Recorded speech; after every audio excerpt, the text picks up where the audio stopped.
Le chauffage est mort. Dehors, il fait froid, mais dedans, c'est un tombeau en béton. Le silence pèse autant que la température qui chute, degré après degré, comme si l'appartement lui-même avait décidé de vous laisser tomber. La première nuit arrive toujours plus vite que prévu. À 19 heures, les murs sont encore tièdes, gorgés de la chaleur de la journée. À 22 heures, le béton commence à reprendre ce qu'il avait prêté. Le sol devient hostile, les fenêtres suintent une buée glacée, et chaque courant d'air ressemble à une trahison.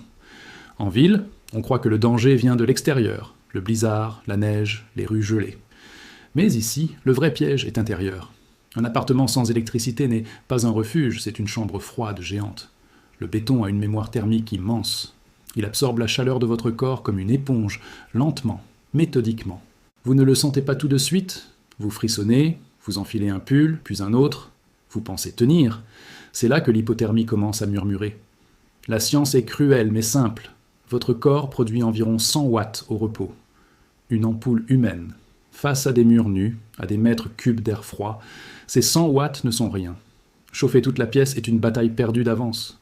Chaque joule que vous produisez se disperse dans le volume, aspiré par la masse thermique des murs. Vous dormez, vous grelottez, vous vous réveillez avec les dents qui claquent. Le danger n'est pas le froid brutal, mais la fatigue, la lenteur, la confusion qui s'installe. L'hypothermie en milieu urbain est sournoise parce qu'elle se déguise en inconfort banal. On se dit « ça ira ». Jusqu'au moment où le corps n'est plus d'accord. Alors il faut changer de logique. Arrêtez de vouloir être le héros qui réchauffe un appartement entier. Acceptez une vérité dérangeante.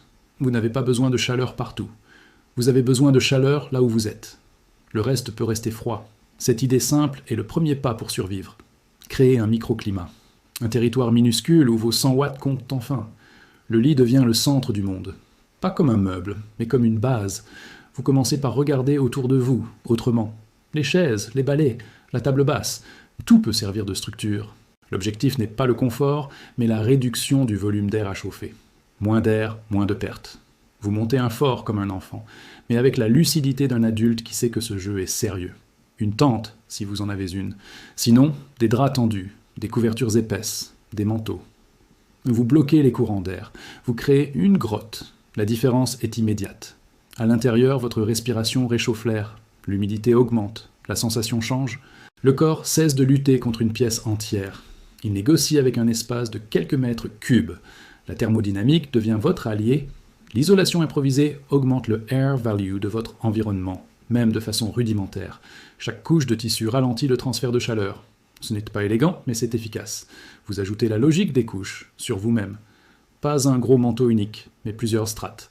L'air piégé entre les tissus est un isolant gratuit. La tête, les pieds, les mains, point de fuite critique. Une écharpe devient un joint thermique. Des chaussettes empilées deviennent une barrière. Vous comprenez que survivre au froid n'est pas une question de bravoure, mais de gestion des flux. La nuit, vous sentez encore le froid rôder à l'extérieur de votre fort. Le béton continue de pomper la chaleur de l'appartement, mais il n'atteint plus directement votre corps. Vous avez déplacé la bataille. Vous dormez par tranches, mais vous dormez. Et dormir, c'est produire de la chaleur sans paniquer. Le jour suivant, la ville continue comme si de rien n'était. Les cafés sont ouverts ailleurs, les gens ont du chauffage ailleurs. Ici, vous êtes dans une enclave thermique. Vous pensez énergie, pas confort. Vous pensez rayonnement, pas air chaud. C'est là que l'idée la plus étrange surgit, souvent accompagnée d'un scepticisme instinctif. Utilisez ce que vous avez sous la main pour créer une source de chaleur locale, lente, contrôlée. La terre cuite est lourde, poreuse. Elle emmagasine la chaleur et la restitue progressivement. Une bougie chauffe-plat produit peu d'énergie, mais de manière constante. L'erreur serait d'imaginer chauffer une pièce. L'objectif est différent, créer un petit objet chaud qui rayonne à proximité immédiate, avec des précautions obsessionnelles. Surface stable, distance avec les tissus, ventilation minimale pour éviter l'accumulation de fumée. Ce n'est pas un feu de camp, c'est une veilleuse thermique. Vous sentez la différence quand vous placez les mains près du pot. La chaleur n'est pas agressive, elle est douce, persistante. Le rayonnement infrarouge touche directement la peau, sans avoir à chauffer tout l'air autour. Encore une fois, microclimat. Toujours microclimat. Le pot devient un noyau thermique, un soleil miniature dans votre fort de couverture. Vous comprenez alors une autre leçon. La masse thermique peut travailler pour vous, pas seulement contre vous. Le béton vous vole la chaleur parce qu'il est froid. La terre cuite vous la rend parce qu'elle est chaude et proche. La distance est tout. La taille est tout. La physique ne ment pas, mais elle récompense la précision. Les heures passent, et avec elles, la lucidité revient. Vous surveillez votre corps. Les signes subtils, engourdissement, lenteur mentale, maladresse. Vous bougez régulièrement pour relancer la circulation. De petits mouvements, sans transpirer. La sueur est un ennemi en hiver. L'eau vole la chaleur plus vite que l'air. Vous mangez quand vous pouvez, parce que la digestion est un chauffage interne puissant. Chaque calorie est une promesse de chaleur. Vous commencez à voir l'appartement autrement. Les murs ne sont plus seulement hostiles, ils sont des rappels constants de la physique en action. Vous collez des couvertures contre les parois les plus froides, pas pour les réchauffer, mais pour vous en isoler. Vous fermez les portes, vous condamnez des pièces entières. Le territoire se réduit, mais la sécurité augmente. La nuit suivante est moins brutale. Le microclimat est stable. Vous avez créé une île thermique dans un océan de béton glacé. Ce n'est pas confortable au sens moderne, mais c'est vivable. Et la différence entre vivable et mortel tient parfois à quelques degrés et à quelques décisions intelligentes.